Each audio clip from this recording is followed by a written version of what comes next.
I can't tell you how excited I am to talk about the next episode of And Just Like That. We are almost done. There is literally one more episode left of And Just Like That. And I have to say, it's gotten only better and better. And I've seen it in the comment section. A lot of you have felt the same way that I do. And I'm so glad that I can recap and talk about a show that I truly love, truly am very passionate about. I think this episode, we have a lot to talk about. So if you're watching this, be sure to like the video, be sure to subscribe, live chat, do all the things, vote, and let us know how you would rate this episode. And of course, let us know your thoughts on this episode, your favorite moments, your not so favorite moments, your heartbreaking moments. There's a lot to unpack. And look, I don't remember every single detail, but we will have to revisit. And always watch till the end, because some of you did not watch to the end, and I had a last minute thought about Che Diaz. So today, I'm starting with Che Diaz and what's going on with Che Diaz this season. Let's get into a countdown so the notification squad is notified, and let's get into this. And Just Like That, Season 2, Episode 10, recap, The Last Supper, part 1. Baby, won't you listen to me? I got that flavor. I know you're dying to feed. I ain't no dancer, just got some hip in my feet. Now throw your hands up. Ooh, you bring the lighter. I got the fuse. You make a fire. I'll add the fuel. Follow my lead. Just watch your shoes. Gotta turn the heat up to get this cool.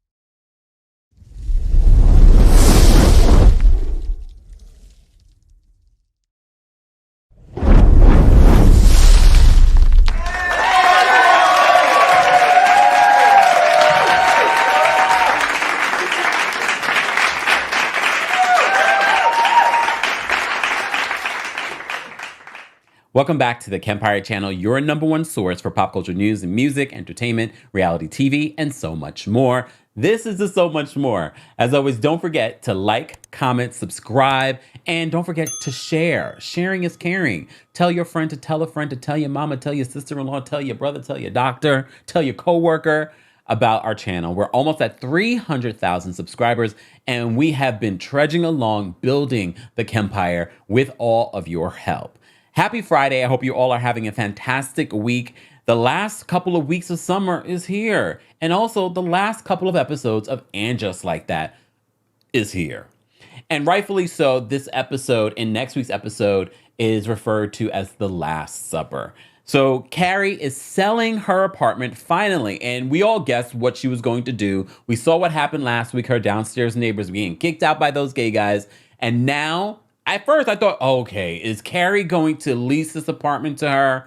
Because now she's still connected. No, we need to have Carrie to have a clean break so that she has no connection to the old Carrie. I really am loving this new place. We got to see a little bit more of this new place at the end of this episode. And I'm like, oh, this is nice. I kind of like this. Fancy. So she is going to sell it to the jewelry designer, her downstairs neighbor, who, if we never see again, I'm okay with. No shade to the actress, no shade. We have too many characters already. So for next season, I hope you find another position somewhere else. But thank you for your services. Just saying. Anyways, we will get back to Carrie and what's going on with Carrie and this place. But she is planning and inviting everyone, the entire cast, to her last supper. So it's not going to be sort of this housewarming that she's going to do at her new place. It's going to be at her old place. Of course, that's intentional. It's sort of like a funeral. It's sort of like letting go of the past. It's all... This is what I love about the writers and the producers of And Just Like That and Sex and the City. They are as connected to these characters as much as you guys have been over the years. I have not listened to the Writers Room podcast, so don't be surprised if I have to do a part 2 of this. Let me know if you want a part 2. I love talking about this, and I love talking about this with you guys, especially in the comment section after this premieres. And you guys have such thoughts. But last week, at the end, after I did my outro, well, we played some music. You guys didn't, a good majority of you stuck around. A good majority of you stuck around, and you saw I had thoughts about Che. So I want to start off with Che, because a lot of people find Che to be a polarizing figure, and that was intentional. And I think a lot of people have grown to like or tolerate Che this season. All of that has been intentional by the writers and the producers. All right. Word on the street, according to my sources, that's part of the reason why the season took so long. Allegedly. I don't know. However, that's what they were saying. And to me, it makes sense. They wanted to figure out, how can we tell Che's story later on? Okay. So they showed us Che trying to pursue this new career, and the overly confident Che has been taken down a few notches. And now all of a sudden you guys like Che because Che has been humbled. That says more about the audience than it does about Che. Why did this particular person need to be humbled for you to like them? Why couldn't they be their confident self?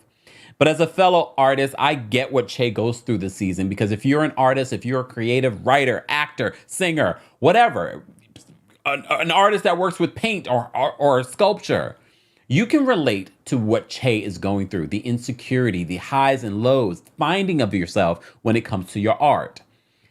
And that is what we see this season with Che. Che is trying to figure out who they are again, outside of this opportunity that now has become nothing. And a lot of artists, a lot of comedians, a lot of actors can relate to Che. There are plenty of pilots that you have never seen. Hundreds, thousands of pilots that go to Hollywood. Everyone's excited. They think it's going to be the next big show because they hype you up. And then it never happens. And those folks are still waiting for that opportunity. I know a lot of comedians and actors and people who've been involved in the pilot season, even the writers who write these pilots, hoping that oh my God, it's got to get greenlit. I'm sure they are triggered watching this if they're watching it. But this episode, we see, as you know, throughout the season, we've seen Che go from Hollywood, pilot, breaking up with Miranda, now working back where they worked before at the veterinary office. And now they meet this other non-binary person, an NB. I'd never heard that use of that term before. I was like, an NB. Okay. Now we find them, they find themselves, well, not find themselves, they see themselves. They also are maybe like, well, maybe I should get back into comedy. So they come up with a whole set, and they're about to get back out there because they pretty much have given up on comedy. And if you're an artist, you can relate to that. You've given up on things. Look, every once in a while, sometimes not I want to give up, but sometimes I'm like, I need a break indefinitely from some of the work that I'm doing. Like when I was doing music, that's how I felt about music. When I'm doing this, sometimes when I talk about the suburbs, I need a break from talking about talking about these housewives, talking about these celebrities. This is why it's important to take a break. This is why it's important to have these moments like Che, so you kind of get back to, why do I love this? Or do I still love this? So that's what we're getting from Che this season. And in this episode, Che writes this skit. That's skit or whatever you want to call it. I forgot the terminology. They write their act. Okay. So Che is preparing for this stand-up performance and invites Carrie and Aidan and their coworker and that, what was the person? Toby invited Toby. Miranda invited herself because Miranda was called out by Carrie that, was it Carrie? I forgot who called her out. I think it was Carrie. Called her out for, like, you discard all your relationships. You discard all your relationships. Sidebar. I was like, wow, do I do that? Come on, come to the front. Admit if you were thinking to yourself, well, am I like that? Well, then it reminded me, I can't remember the season or the episode, but I vaguely remember it was Miranda when they were talking about their exes. I remember Miranda saying, well, I pretend that they died. I don't remember her exact words, but I remember it was in that effect. She was like, She pretends that when she's done with her exes, she's pretend that they died. They no longer exist. Wait, wasn't she? Wait, I gotta think back. I think it was. Now I'm going back to my Sex and the City. I can't remember what season or what episode, or if it was even the movie. Wasn't Miranda the one that ran into her ex on the street, but she hid? I can't remember. I think it was Miranda. You guys will remind me because a lot of you are really big Sex and the City fans and you remember every single detail. But if my memory serves me, it was Miranda hiding because she was judging Carrie, I believe, for something to do with her ex. Anyways, it's unimportant. I'm trying to remember right now what's happening in this episode. So Miranda invites herself. So first of all, Miranda's fashion, now that she's, back into the work field, Miranda's fashion is fashioning. I'm loving the colors, the suits, the jackets. Miranda's fashion these last couple of episodes have been hitting it. Good. I think that's a perfect segue to talk about Miranda because we can go back to what happens with Miranda and Che at this scene.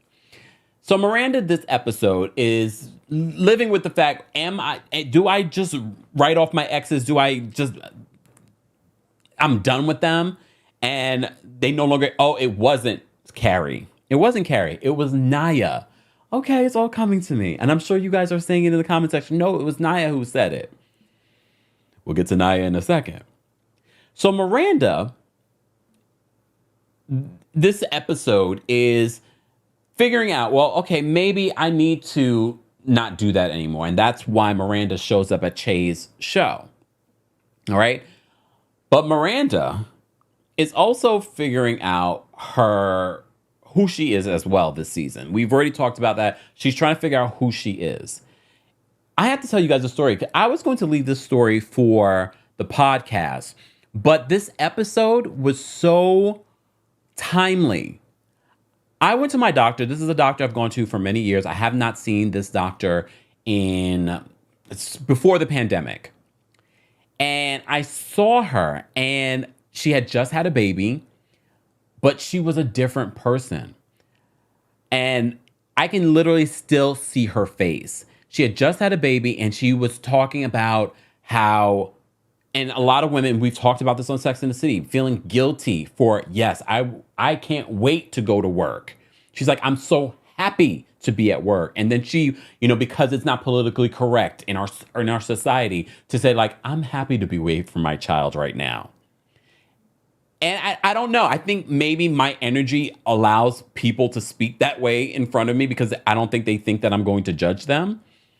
And I reassured her. I was like, no, I'm sure there are plenty of other women that would agree with you. And she's excellent at her job. She's excellent at her job. This is why I continue to go to her. But this woman was not the woman that I knew how many years ago when I went to her. Very different energy. And it could be a little postpartum. I'm not a doctor. I don't want to diagnose her. But there was something, I can literally still see her face. I can still see her eyes. She was a shell of who I used to know and who I used to go to.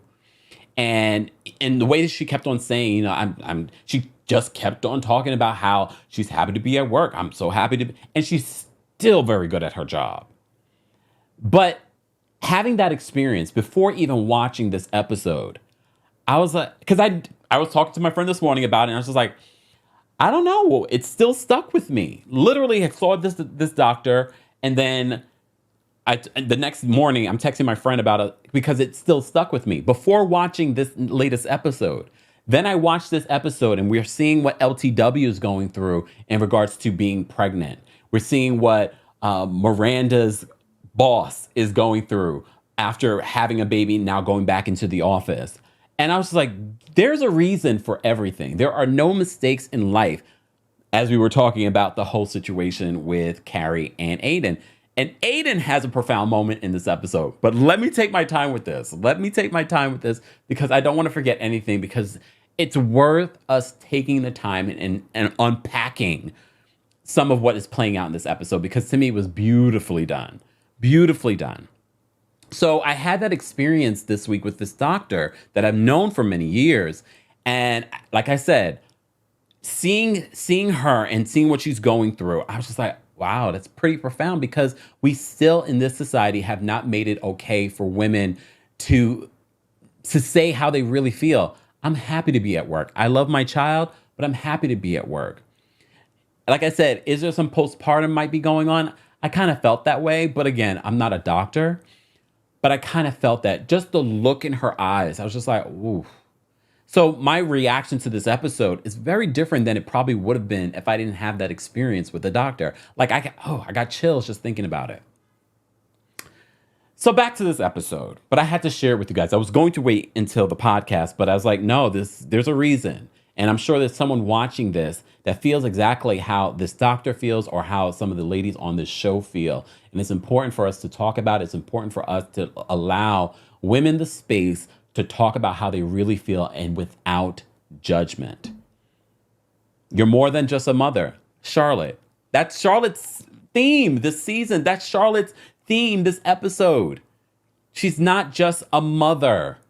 She's back at work, and her family is constantly calling her and needing her. And then her co-workers, Sam Smith was in this episode. Sam Smith's in the episode. She sells to Sam this big piece of artwork that's worth over $100,000. It actually was kind of cool. Look, just saying that artwork was kind of cool. Does anyone know who the artist was? That was actually really cool. Anyways, so she makes this big purchase, and the young ladies of the office like, when you have a big purchase like this, we go out and celebrate. And this entire episode, she's dealing with Rock calling, Lily calling, constantly they're calling, and she's trying to have, time with her friends. She's trying to do things. She's trying to not just be a mom. And we know, which is a stark difference than the Charlotte that we've known, who struggled to become a mother. And now she is one, and now she's trying, it's like full circle. Now she's trying to find herself again. We could unpack all of that for a long time, but we won't. But in this episode, that is what we get from Charlotte. Charlotte is trying to balance being back into the workforce. She told Harry, I need you to step up. And the moment when she's like, I need you to go do this for Rock, even though it's not an emergency, I need you to go do this for Rock.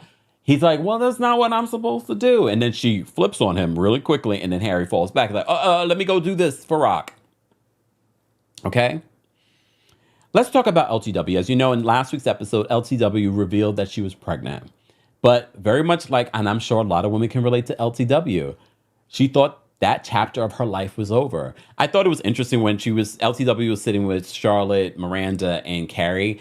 I thought the big news that was going to come out was going to be about the pregnancy. No, the big news was that, she's got this big opportunity with PBS. And when she has a conversation with Charlotte later, she's like, can we not talk about the PBS thing or tell any more people about the PBS thing? She's like, things can happen, because she knows that she's pregnant. So she's like, well, with pregnancy, I'm not sure if I'm going to be able to commit and do all the things that I want to do for this project. And then she gets really angry. LTW gets really angry with her husband. Like, why didn't you get that vasectomy? Because it seems as if she was done. She already said, I raised my kids. Well, she didn't raise them, but you know what I mean? Like, she's like, that part of my life of raising young children is over. She thought it was over. But no, she's still fertile. She's still fertile. So she is on the fence, and they do have that little conversation about, well, I support whatever decision that you have on this. Maybe she's considering not having the child. But we find out later in the episode that she loses the baby. It will be interesting to see next week's episode to see how she would unpack that, because, and this is why Nicole R. Parker is such a good actress, because I felt her hurt in that moment. Did you feel her hurt? Because although she had apprehension about having this child because of what it would mean for her career and her life, in that moment, I felt a swarm of emotion of, I just had a miscarriage. Did I do this? Wait, listen. Did I subconsciously do this? Is there a little guilt in that moment?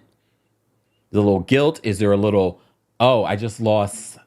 Because I'm sure she had a mix of emotion, excitement about having another child because she's had that experience before. Apprehension because I have all these other things that I want to do. And then guilt, did I do this to myself?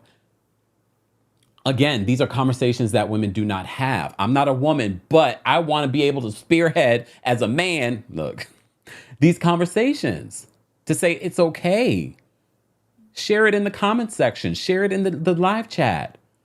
Because other women are watching. Other women are reading. Other women are being shamed by their families, by their friends. Because I'm sure my doctor probably says this to her friends and they're probably judgmental because immediately in the conversation, she's like, I know I probably shouldn't be saying this. And I knew in that moment, thank God, I knew in that moment to know, like, no, your feelings are valid. I'm sure there are plenty of other women that feel like you do, but are not afraid to say it. Okay, I keep going back to that. But for me, that's like the biggest thing. So LTW at the end of this episode loses the child. We're made to believe. We're made to believe because she does say to him, "Yeah, I think it's done."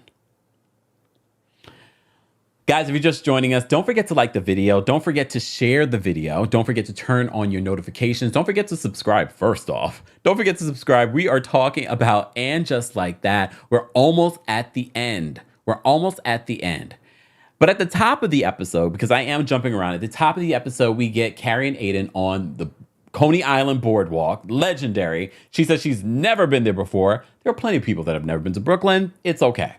I haven't been there in years, though. I had a terrible date at Coney Island one time.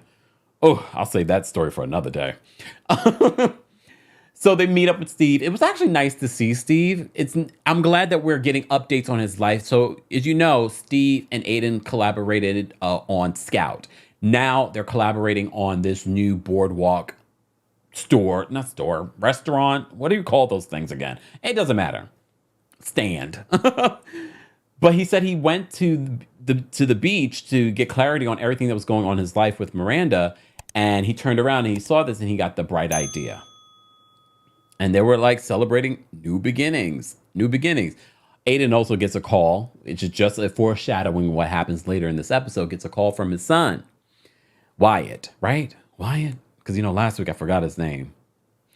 Gets a call because, he misses his dad. There's things going on. Wyatt is, like with every family, you always have that one kid that's maybe a little bit more sensitive. So he takes that call, and Carrie and Steve have a conversation about, how he found the space and things like that. I like it. I like that we're getting an update. And for me, it doesn't feel forced. It doesn't feel like we're trying to tell everyone's story. It just all are starting to come together. It's all coming together. Anyways, so moving on from Steve's situation. Oh, I love that we get Brady coming, and she's like, and with the cherry on top, Brady's rolling in. All right, let's talk a little bit. Speaking of Brady, Miranda, after she, helps her boss at the UN, she goes because she's staying with Naya. So Naya's situation, sidebar. Did you guys see the preview for next week? I knew. Remember that guy? I forgot his name. Look, I can't remember everybody. There's too many people on this cast. But we saw him earlier in the season. He's been on A Different World. He was on CSI. Yes, that guy, the model actor. Okay. I knew he was coming back because apparently he's the chef that's going to be cooking all the food for this Last Supper. So I knew he was going to come back because he wasn't meant to be the fly-by-night, one-night stand guy. He was meant to be Naya's lover, okay? So we will see that. But speaking of Naya, last week we found out that Naya finds out she's having the best sex of her life, but then she sees the Instagram post of her ex-husband pregnant. His new girl is pregnant. She gets an invitation to his baby shower. And I know you're probably thinking, what? Well, apparently she decided, I guess they were still following each other on social media because they're mature. They're divorcing. They're mature. And she decides to put all kinds of happy emojis and hearts and prayer hands and all those things.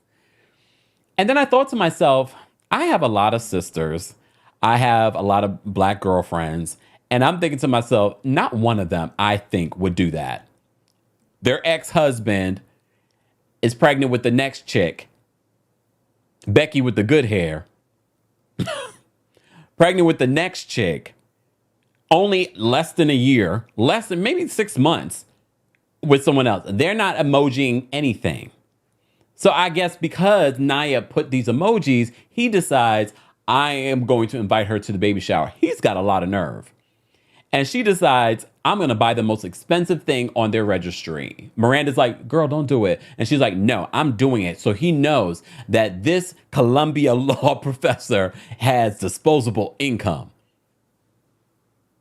That part, I think some of my girlfriends might do, or my sisters might do. The pettiness of it all. I'm like, well, I know mama does have the coin. That was relatable.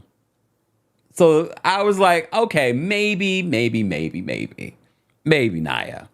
But I'm looking forward to Naya getting her. They saved the best for Naya next week, and then hopefully for next season. All right. I wonder if next season is going to be delayed because of the writer's strike and the actor's strike, unless they figure this stuff out ASAP. I'm glad this didn't happen before, in between them doing this season.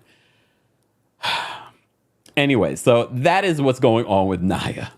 All right.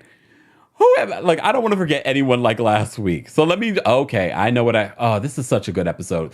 Since we're talking about Naya, let's talk about Seema.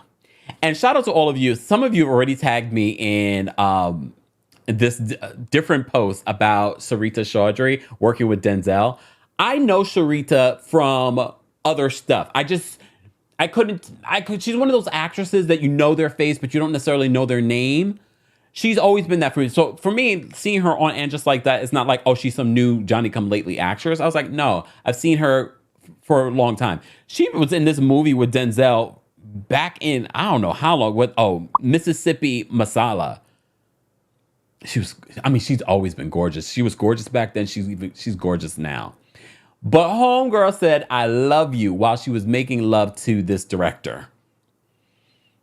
Look, don't sit here and judge Seema. I cringed when she did it, just out of because I can see, and I'm sure you had this experience when you're in an intimate moment with someone where you might want to say it. Honestly, I feel like never mind. I'll save that for Kempire After Dark. It's not the time to say something like that. Unless this is someone you've already said it to. That should not be the moment. But of course, Seema is just like, why did I say this? But here's the thing. I know they want to kind of make it seem as if Seema and this guy might have some sort of future together because, Seema, a couple of episodes ago, said that she's never had the love of her life like Carrie, and Carrie's had 2. I don't want this guy to be the love of her life. It doesn't make sense. It's so quick. It's so new. But we don't know. But the fact that she said, I love you during sex, and then he says, I love you back. But I expect a man to do that and not necessarily mean it. Can we talk? So, because also I feel like some people say I love you back because they feel like they should, as opposed to how they really feel. And you already know how I feel about that. Some of you say that you love me, and I love the love. But I'm very particular on me saying I love you to someone. That's just me. It's not that I don't care for all of you. It's not that I don't respect you guys. It's not that I don't appreciate the love. I love it when you guys say I love you. I love love. But I'm very particular on me saying it to other people. So when I'm seeing her say it so nonchalantly in bed, but a lot of you, it's hormonal. That's what's happening. It's hormonal. You're exchanging hormones. There's all kinds of things are happening chemically when you're making love to someone. Okay, let's talk about this making love. And I'm so glad that they're giving more depth to Anthony's character this season that we never got in Sex and the City. So finally, Anthony is with Giuseppe. They're making love, and the topic of top and bottom happened. And some of you heterosexual people are like, what? Some of you've been watching Queer as Folk and all this other stuff. So you understand. Okay, you got a good Judy. All right. So this conversation, because now Giuseppe's like, I want to top you. And first of all, you remember we were introduced to Giuseppe and situation was a situation. So Anthony's like, now. Now. Let me tell you something. Everything happens the way it's supposed to happen because you may have recalled, for our Bravo fans, Andy Cohen recently did Isaac Mizrahi's podcast and revealed that he's a top. But he's like, I feel like people know that already. I don't care enough to know that about Andy Cohen. But what I saw in the comment section was interesting because I felt like this was so timely. The conversation that's being had on this episode of And Just Like That. Because there were a lot of younger folks, because I'm not the same age as Anthony. However, I kind of get where Anthony's coming from because in the gay world, top and bottom are such a thing. And some tops look down on bottoms like, oh, you're the woman in the relationship.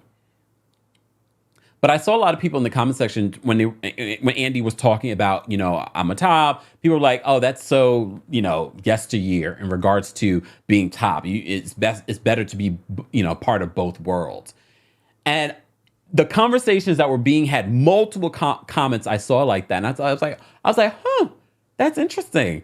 I never thought about that because that might be something from partially because of being in the closet and the way that our world is changing in regards to how people are coming out earlier. People are feeling more freedom to be who they are. It's very different than how I grew up, and I'm sure how Anthony grew up, even more so, who's older than me.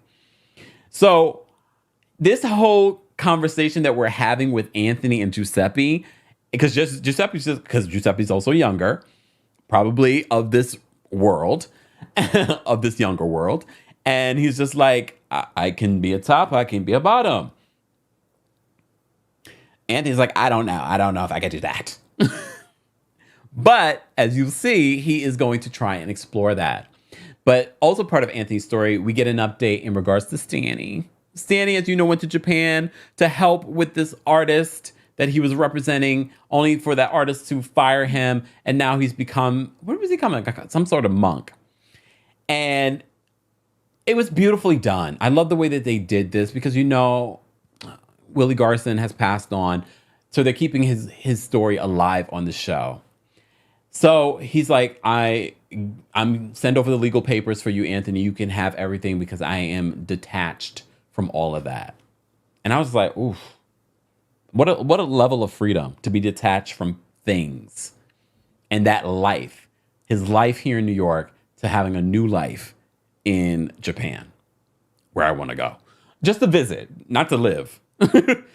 Not like Anthony. Not Anthony, like Stanny. So they had that conversation, Carrie and Anthony. All right. Let's move on. Guys, if you haven't already, be sure to subscribe. Be sure to turn on your notification bell. And as always, don't forget to like the video. Liking the video will help not just our channel, but other channels will start to show up that are covering shows like And Just Like That. Or like here on our channel, we cover everything in pop culture. We are talking about And Just Like That. And I have to say, this season has been really, really good for me. I have to say, I wasn't sure at the top of the season, but I feel like it's giving. It's definitely giving. All right, let's talk about the main situation that's going on here. Carrie and Aidan. Aidan is struggling with his son Wyatt because Wyatt is not liking this new Aidan because Aidan is spending a lot of time here in New York. So Aidan and Carrie, first of all, Carrie says to Aidan, you can come to this Last Supper. I've left a seat open for you. And here's the thing. I sided with Aidan. I understand why, Aidan, you cannot go up into that house after everything that has happened. I understand. But this is the Last Supper. You're also letting go of whatever happened in that apartment. You need to be there. But he still says, I'm not going. We know he's going. Okay? But when they're laying in bed and they talk up, Aidan brings up. At first, I'm like, damn, is Aidan gonna break up with her? I'm a little triggered from this relationship. Is he gonna break up with her now? No. Very big perspective. What we've all said. When Carrie said that, did I make a mistake with Big? And he brings up what Carrie said in regards to maybe I made a mistake with Aidan by breaking up with Aidan. And you know what Aidan says? And this was so profound. And I know we can all relate to it, or at least know someone that can relate to this, where he says he tried to lock her down. You know what I mean? We've seen this. We've done this, where you can tell the person might not be ready for what you are ready for. Oh my goodness. I had a recent situation like that. People try to lock you down because they're insecure of their position in your life. And that's exactly what Aidan was doing with Carrie back then. He tried to do it with the engagement. Then he tried to do it with that apartment, buying that apartment. He tried to lock her down. And Carrie was just like, I can't. You cannot lock down a person like Carrie Bradshaw. You can't lock anyone down. You can try, but eventually they will break free and it will blow up in your face. What he needed to do was to have the life that he had. We just talked about that. And Carrie literally says that, well, no, everything happens the way it was supposed to happen. You had your boys. He's like, I know. That conversation with Aidan was pretty profound. But now Aidan might be having some what's the word? Words are things. He might be having some apprehension now because his son gets into some sort of accident, but the accident is a lot worse once he gets back down south. And his son hitchhiked his way back to the farm and ends up had a few drinks, and ends up breaking like his leg. I forgot what he broke. It's unimportant. It's not real. Gotta remind ourselves it's not real. But that acting from Aidan in that car crying, I was like, look at this actor. I was like, wow. I'm always impressed by people that are great at their craft. I was like, wow. He breaks down because he's like, I should have been there.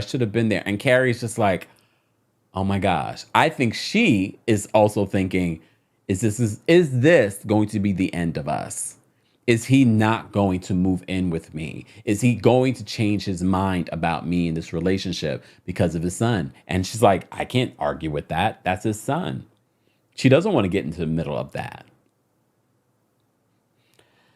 I don't blame her. And I know what you're probably thinking. Kempire, you did not forget about Miranda and the whole Che situation. I did not. Because I remember when Carrie walks into her beautiful new apartment, or townhouse, whatever that is. She calls Miranda, and Miranda's like, I'm not going to come to this Last Supper because Che is going to be there. And I guess maybe Steve might be there. And she's just like, you're running away from all of these things, Steve and Che. And Miranda's just like, I can't. Because as you saw in that scene when Che has their performance, Che talks heavily about Miranda in it. And here's the thing, and I know some people will side with Miranda because they're like, oh my God, that's pretty bad what Che said about you. But if you're ever dating a singer like Taylor Swift, or just a singer in general, or a comedian, please understand you might be a part of their act. You might see a lot of these. Look at Wanda Sykes. She's always talking about her wife. I'm sure the wife has just adjusted or doesn't watch or listen to those things. So for me, watching Che perform, at least I don't know if I could handle it, but I probably wouldn't date a comedian just because of that fact. But I felt for Miranda because Cynthia Nixon is a phenomenal actress. She's a phenomenal actress.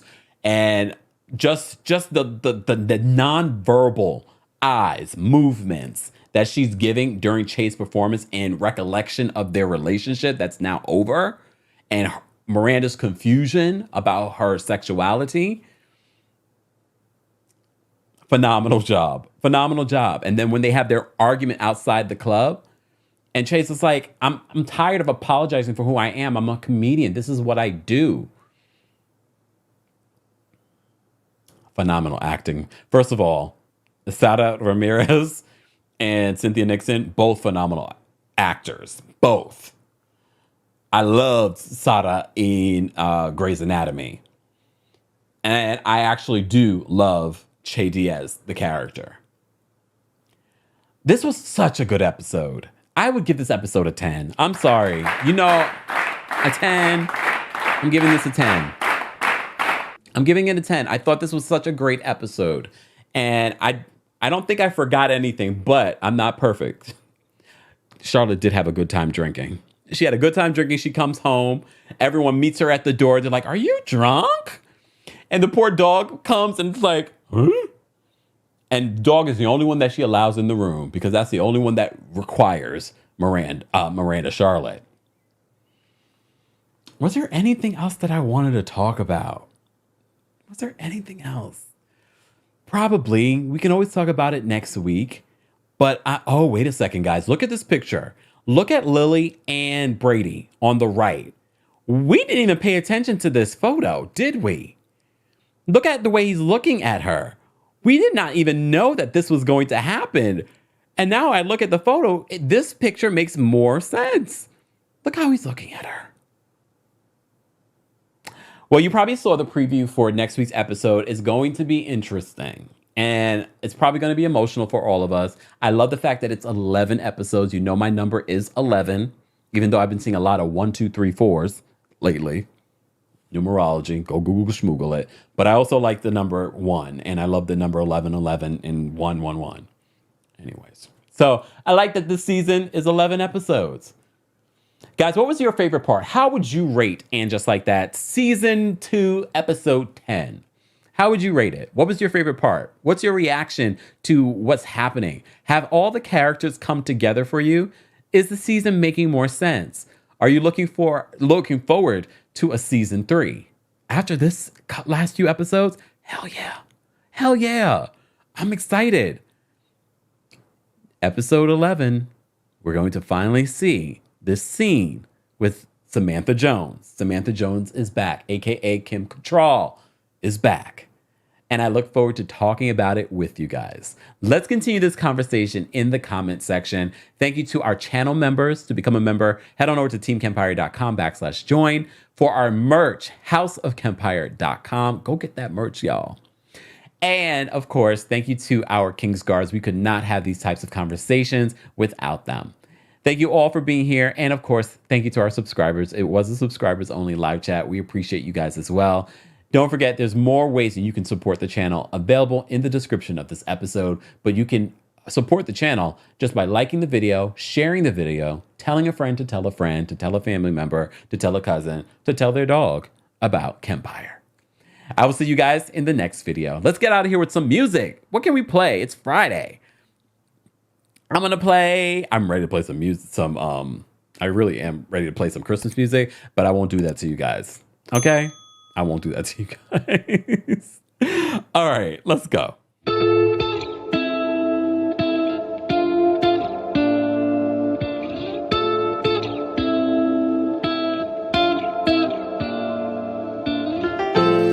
I know you feel it in the nighttime, and you've given all your days while they were waiting on the right time. You went and made your wave. I don't need reasons to live. There's no reason to quit, it's all I know. So once again, I'm gone with the summer. Yeah. Gone with the summer. Yeah. Once again, I'm gone with the summer. They be trying to count us out, we highly endowed. They must not know what's at stake, what we fighting about. There's tradition to a wordsmith, the missile shooter. I'm my automatic sniper, I bet this'll do ya. I give reason and ether to all the line soldiers. I'm undefeated, my region remains on my shoulders. I've cried nights, that's only because of highlights. I find life in knowing I'm playing mine right. Wicked crimes from them wanna be crowned. Try to lead me to the deep where I might cunningly drown. At times I thought they got me where they wanted me now. But like the sun, I rise up when I don't wanna be down, and that's I know you feel it in the nighttime, and you've given all your days while they were waiting on the right time. You went and made your wave. I don't need reasons to live. There's no reason to quit, it's all I know. So once again, I'm gone with the summer. Yeah. Gone with the summer. never been eye to eye with Satan in the broad daylight. Gone left while they all sway right. A true maverick, unbothered by what y'all made right. A naysayer slayer, I'm filleting all daylight. Yeah, we in that upside down, I manage not to sink. They keep our eyes wide shut, I manage not to blink. Another decade or maybe they not faking. Maybe it's more to it, maybe we got taken advantage of. Either way, the damage is done. The bottom feeders get to eat all them glamorous crumbs. Where all them seekers of truth, the speakers of the youth. We come and go with the summers, keep believing in you. I know you feel it in the nighttime, and you've given all your days while they were waiting on the right time. You went and made your wave. I don't need reasons to live. There's no reason to quit, it's all I know. So once again, I'm gone with the summer. Gone with the summer. Yeah, yeah. Once again, I'm gone with the summer.